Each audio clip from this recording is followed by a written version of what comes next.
Во штипската касарна Јане Сандански денеска се вратија 149 македонски мировници од првата механизирана пешадиска бригада, кои беа учесници во одбраната на главната команда на мисијата ИСАФ во Кабул, Авганистан. Македонските војници кои беа дел од 20-та ротација во мировната мисија ИСАФ беа пречекани од министерот за одбрана Фатмир Бесими, началникот на генералштабот на армијата генерал мајор Горан Чокотевски и командантот на македонскиот контингент капетан Зоран Сумрачки.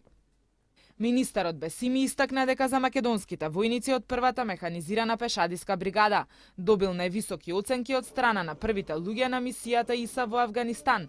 Началникот на генералштабот на армијата на Македонија, генерал мајор Котески, упати благодарност и големо признание за војниците и истакна дека покрај учеството во НАТО мисиите и на Европската Унија, македонската армија ќе го разгледа и ставот и ќе донесе одлука за поголемо учество на македонските војници во мисиите под покровителство на Обединетите нации.